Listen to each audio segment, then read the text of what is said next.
national security. And I do want to start with the security of our elections and some breaking news from overnight. Just last night, top intelligence officials confirmed again that both Russia and Iran are working to influence this election.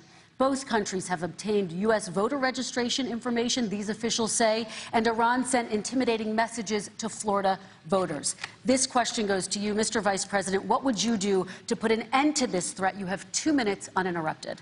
I made it clear, and I ask everyone else to take the pledge. I made it clear that any country, no matter who it is, that interferes in American elections will pay a price. They will pay a price. And it's been overwhelmingly clear this election, I won't even get into the last one, this election, that Russia has been involved, China has been involved to some degree, and now we learn that Iran is involved.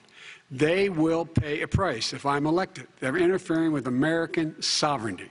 That's what's going on right now. They're interfering with American sovereignty. And to the best of my knowledge, I don't think the president said anything to Putin about it. I don't think he's talked with him a lot. I don't think he said a word. I don't know why he hadn't said a word to Putin about it. And I don't know what he has recently said, if anything, to the Iranians. My guess is he'd probably be more outspoken with regard to the Iranians. But the point is this, folks.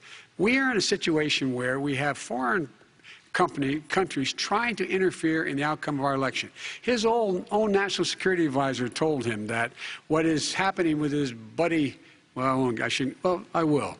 His buddy, Rudy Giuliani, he's being used as a Russian pawn. He's being fed information that is Russian, that is not true.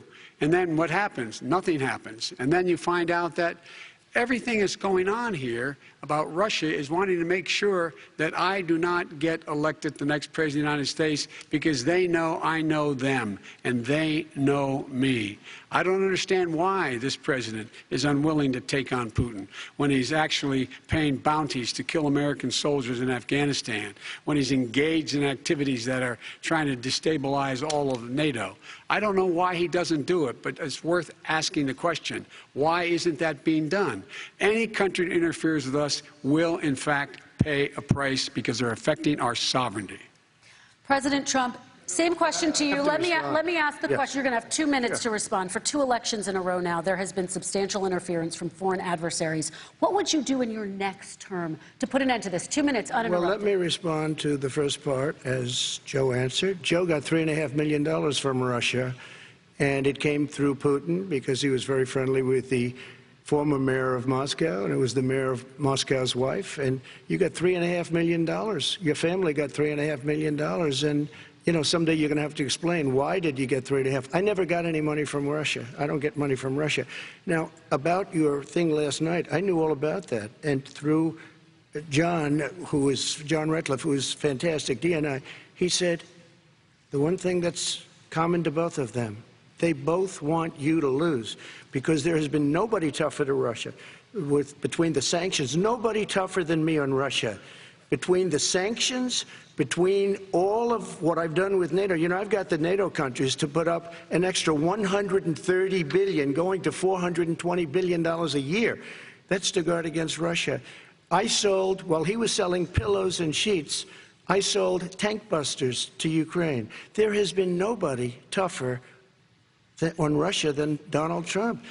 And I'll tell you, they were so bad. They took over the submarine port. You remember that very well. During your term, during you and Barack Obama, they took over a big part of what should have been Ukraine. You handed it to them. But you were getting a lot of money from Russia. They were paying you a lot of money, and they probably still are. But now, with what came out today, it's even worse. All of the emails, the horrible emails of the kind of money that you were raking in, you and your family. And, Joe, you were vice president when some of this was happening, and it should have never happened. And I think you owe an explanation to the American people. Why is it? Somebody just had a news conference a little while ago who was essentially supposed to work with you and your family, but what he said was damning. And regardless of me, I think you have to clean it up and talk to the American people. Maybe you can do it right now. Vice President Biden, you may respond. 30 seconds. And then I do want to follow up on the election security. I have not taken a penny from any foreign source ever in my life. We learned that this president paid 50 times the tax in China, has a secret bank account with China, does business in China, and in fact is talking about me taking money. I have not taken a single penny from any country whatsoever, ever, number one. Number two, this is a president, I have released all of my tax returns, 22 years. Go look at them. 22 years of my tax return. You have not released a single solitary year of your tax return. What are you hiding? Why are you unwilling? The foreign countries are paying you a lot. Russia's paying you a lot. China's paying you a lot. And your hotels and all your businesses all around the country, all around the world. And China's building a new road to a new a golf course you have overseas. So what's going on here? Why don't release your tax return or stop talking about corruption? President Trump, your response. First of all, I called my accountants under audit. I'm going to release them as soon as we can. I want to do it, and it'll show how successful, how great this company is. But much more importantly than that, people were saying $750. I asked them a week ago, I said, what did I pay? They said, sir, you prepaid tens of millions of dollars. I prepaid my tax. Tens over the last number of years. Tens of millions of dollars I prepaid because at some point they think it's an estimate. They think I may have to pay tax. So I already prepaid it. Nobody told me that. Did your accountant Nobody tell told you that. Excuse me. And it wasn't written whenever they write this. They keep talking about $750, which I think is a filing fee. But let me just tell you, I prepaid millions and millions of dollars in taxes, number one. Number two, I don't make money from China. You do. I don't make money from Ukraine. You do. I don't make money from Russia. You made $3.5 million, Joe, and your son gave you. They even have a statement that we have to give 10% to the big man. You're the big man, I think. I don't know. Maybe you're not, but you're the big man, I think. Your son said we have to give 10% to the big man. Joe, what's that all about? It's terrible. All right, gentlemen, I want to ask you both some questions about all of this, but I'm going to let you both respond very quickly. You just said you spoke to your accountant about potentially releasing your taxes. Did he tell you when you can release them? Do you have a deadline for when you're going to release them? I get treated worse than the Tea Party got treated. Because I have a lot of people in there, deep down in the IRS, they treat me horribly. We made a deal, it was all settled until I decide to run for president. I get treated very badly by the IRS, very unfairly. But we had a deal all done. As soon as we're completed with the deal, I want to release it. But I have paid millions and millions of dollars, and it's worse than paying. I paid in advance. It's called prepaying your taxes. I paid in advance. I want to ask you both about questions regarding your potential foreign entanglements and questions that have been raised to give you both a chance to talk about this more broadly. Respond very quickly, and then I'll get to my question. Why did he's been saying this for 4 years? Show us. Just show us. Stop playing around. You've been saying for 4 years you're going to release your taxes. Nobody knows it, Mr. President. What they do know is you're not paying your taxes, or you're paying taxes that are so low. When last time he said what he paid, he said, I only pay that little because I'm smart. I know how to game the system. Come on. Come on, folks. So, President Trump, and then I want to get to two questions to both of you on this. I was put through a phony witch hunt for 3 years. It started before I even got elected. They spied on my campaign. No president should ever have to go through what I went through. Let me just say this. Mueller and 18 angry Democrats and FBI agents all over the place spent $48 million. They went through everything I had, including my tax returns, and they found absolutely no collusion and nothing wrong. $48 million.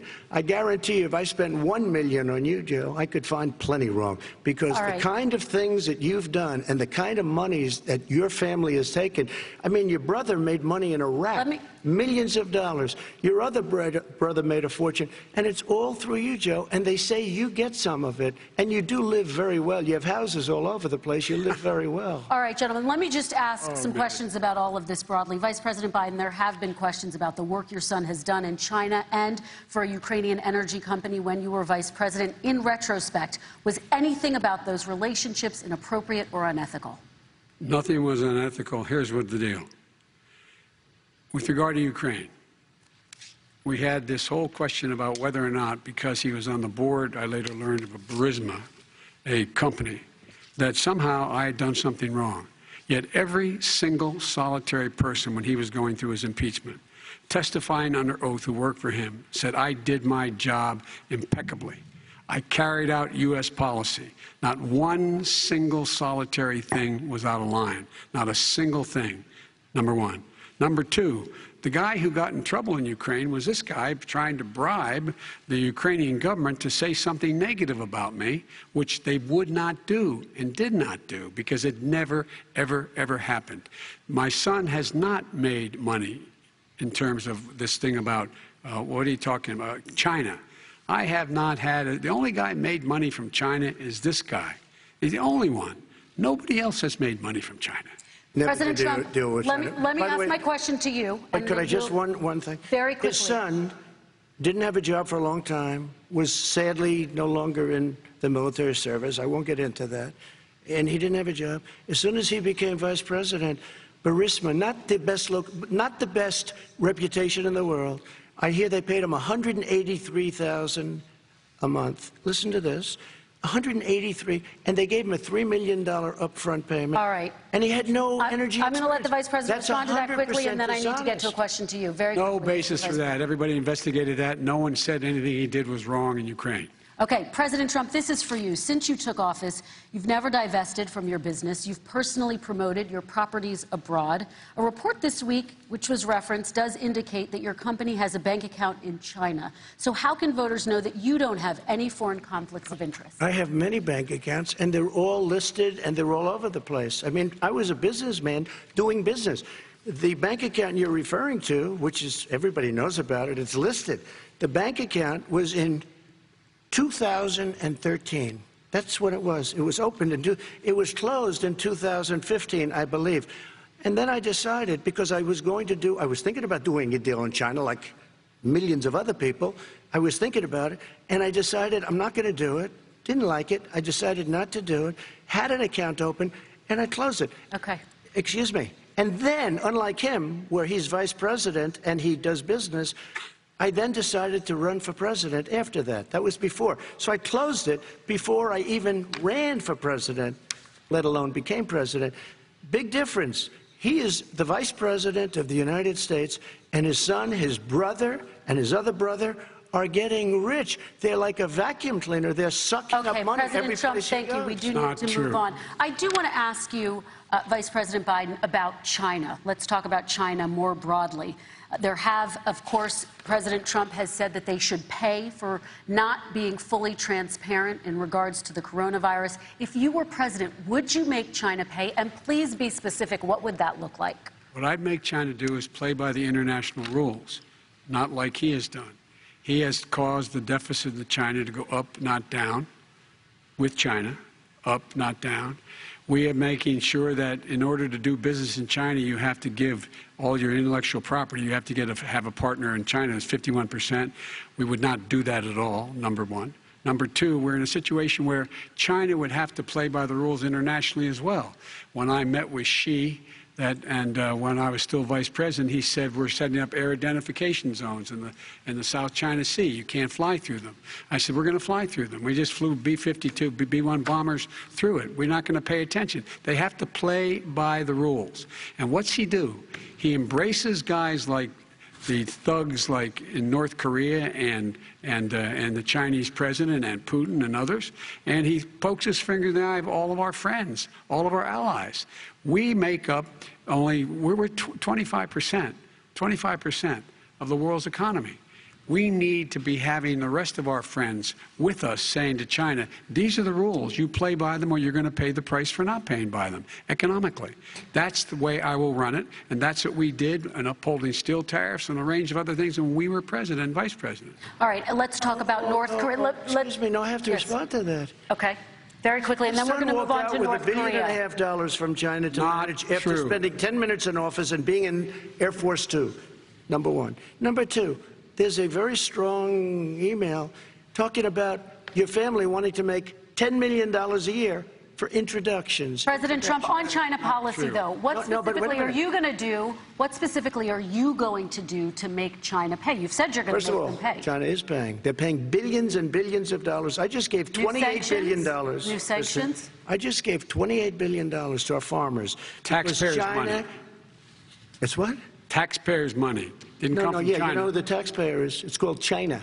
China paid $28 billion, and you know what they did to pay it, Joe? They devalued their currency, and they also paid up. And you know who got the money? Our farmers, our great farmers, because they were targeted. You never charged them anything. Also, I charged them 25% on dumped steel because they were killing our steel industry. We were not going to have a steel industry. Okay. And now we have a steel industry. Okay, Vice President Biden, your response, please. My response is, look, this isn't about, there's a reason why he's bringing up all this malarkey. There's a reason for it. He doesn't want to talk about the substantive issues. It's not about his family and my family. It's about your family. And your family's hurting badly. If you're making less than, if you're a middle-class family, you're getting hurt badly right now. You're sitting at the kitchen table this morning deciding, well, we can't get new tires, they're bald because we have to wait another month or so. Or are we going to be able to pay the mortgage? Or who's going to tell her she can't go back to community college? They're the decisions you're making in the middle-class families like I grew up in Scranton and Claymont. They're in trouble. We should be talking about your families, but that's the last thing he wants to talk about. I want to talk about North Korea. I do want to turn to 10 seconds, Mr. President. 10 seconds. That's a typical political statement. Let's get off this China thing, and then he looks, the family, around the table, everything. Just a typical politician when I see that. Let's talk about North Korea. I'm not a typical politician. Okay, that's why I got elected. Let's get off the subject of China. Let's talk around sitting around the table. All right. Come on, Joe, you can do better. We're going to talk about North Korea now. President Trump, you've met with North Korean leader Kim Jong-un 3 times. You've talked about your beautiful letters with him. You've touted the fact that there hasn't been a war or a long-range missile test. And yet North Korea recently rolled out its biggest ever intercontinental ballistic missile and continues to develop its nuclear arsenal. Do you see that as a betrayal of the relationship you forged? Just 30 seconds here because we need to get on to the next So when I met with Barack Obama, we sat in the White House right at the beginning, had a great conversation. It was supposed to be 15 minutes, and it was well over an hour. He said the biggest problem we have with North Korea. He indicated we will be in a war with North Korea. Guess what? It would be a nuclear war, and he does have plenty of nuclear capability. In the meantime, I have a very good relationship with him. Different kind of a guy, but he probably thinks the same thing about me. We have a different kind of a relationship. We have a very good relationship, and there's no war.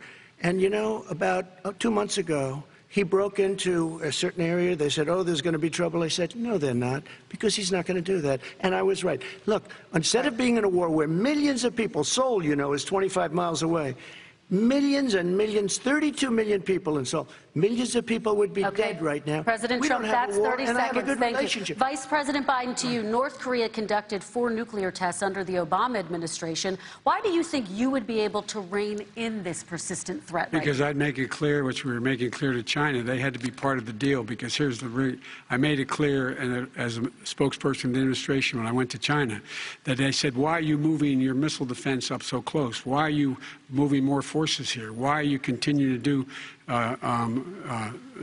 military maneuvers with South Korea? I said, because North Korea is a problem, and we're going to continue to do it so we can control them. We're going to make sure we can control them and make sure they cannot hurt us. And so if you want to do something about it, step up and help. If not, it's going to continue. What has he done? He's legitimized North Korea. He's talked about his good buddy, who's a thug, and he talks about how we're better off. And they have much more capable missiles, able to reach U.S. territory much more easily than ever did before. Let me follow up with you, Vice President Biden. You've said you wouldn't meet with Kim Jong-un without preconditions. Are there any conditions under which you would meet with him? On the condition that he would agree that he would be drawing down his nuclear capacity to get that the Korean Peninsula should be a nuclear-free zone. All right, let's move on to American families. Kristen, they tried Very to quickly, meet with 10 him. seconds, President. They tried to meet with him. He wouldn't do it. He didn't like Obama. He didn't like him. He wouldn't do it. Okay, I got to give him a chance to respond to that before we move on. And that's okay. You know what, North Korea, we're not in a war. We have a good relationship. You know, people don't understand. Having a good relationship with leaders of other countries is a good thing. We have a lot of questions to get to. That's like saying we had a good relationship with Hitler before he, in fact, invaded Europe. the rest of Europe. Come on. The reason he would not meet with President Obama is because President Obama said, we're going to talk about denuclearization. We're not going to legitimize you, and we're going to continue to put stronger and stronger sanctions on you. That's why he wouldn't meet with us. All right, let's move on. Let's move on and talk about American families. He left me a mess, Kristen. President Trump, okay, we do need to move on. They left me a mess. North Korea was a mess. And in fact, if you remember the first 2 or 3 months, there was a very dangerous period in my first 3 months before we sort of worked things out a little bit. Okay. There was a they left us a mess. And Obama would be, I think, the first to say it was the single biggest problem he thought that our country. Okay, let's move on to